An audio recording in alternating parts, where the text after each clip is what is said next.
What is going on, guys? Welcome back to the Order 1886 on... Oh, you thought I was done with this game? Well, I apologize profusely, good sir and or madam, whoever's watching my videos, but you would be incorrect. Today's video is a follow-up to my most recent upload. The Order 1886 is good. That video will be linked in the description down below, and I would highly recommend it to anyone who is interested, in the very least, at the Order 1886 and has not yet played the game.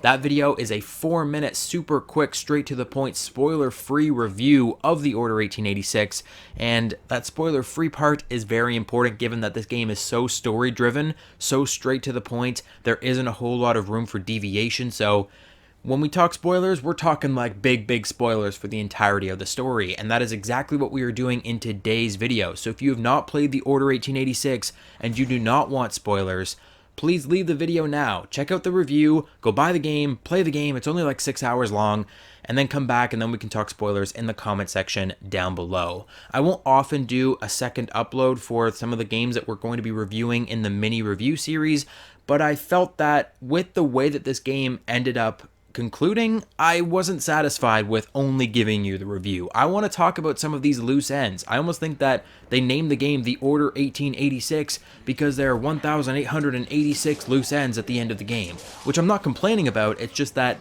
the game has been sitting doing nothing for 4 years. This game came out in 2015 and they haven't used the IP for a sequel, they haven't brought it to Netflix, they haven't brought it to Hollywood. I would love to see either a movie, a Netflix show, like an HBO show honestly would be fucking incredible, or a sequel. Just make a sequel and I would be super happy because they left so many loose ends at the end of the game, and the game is just dripping in lore. You've got the Knights of the Round Table with the Holy Grail, you've got werewolves and vampires and purebloods and half-bloods and half-breeds and all these crazy mythical creatures that you're fighting. You've got the steampunk elements of Victorian era London where you've got Nikola Tesla building you like crazy futuristic lightning weapons and shit. Like, it's a really cool game. Like, the lore is insane.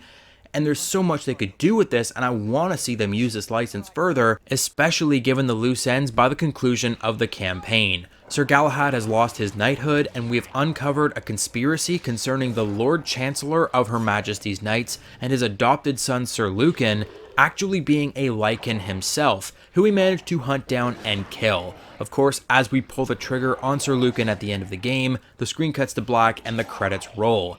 Unfortunately for us, Sir Lucan was only a puppet of Lord Hastings, who earlier in the campaign was revealed to be the Jack the Ripper, as well as a vampire, and the mastermind behind all of the half-breed activity in the city of London, shipping and receiving vampire coffins by the thousands, sending them to infest the new continent of the Americas.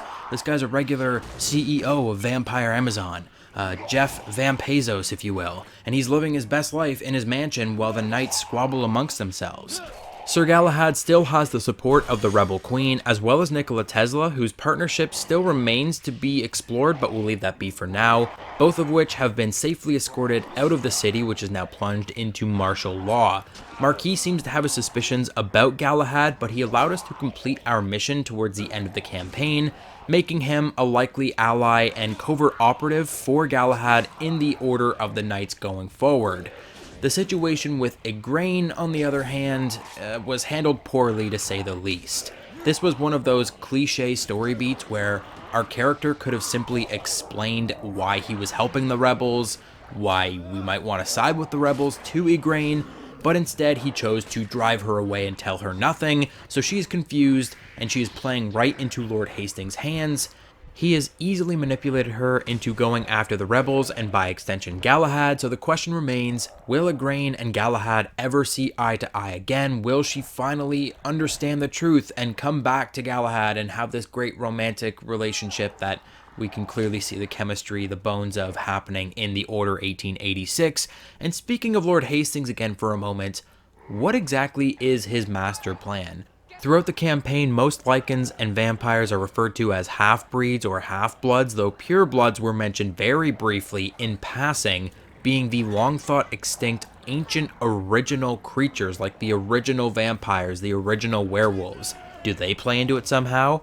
There are countless unanswered questions from this story that I need answers for. Make a book, make a movie, make a TV show, make a sequel. I don't care what it is. I need the answers. For example, who is the hooded man? You see Percival talking to a hooded figure a number of times throughout the campaign, and then he comes to your aid at the end, saving your life, and then he bails and disappears, and we never find out who that hooded man is.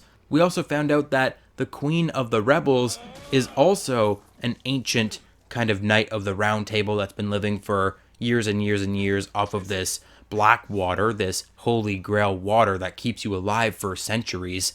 And she was given it by a knight that apparently disappeared back when they were searching for the Holy Grail. So how many other knights are there? How many people have been around for centuries? Like, what is the deal with all of this nonsense? It's driving me crazy that I don't know, and that we may never know the origins of the lore of this world. So let me know what you think of the Order 1886 and all of these unanswered questions in the comment section down below.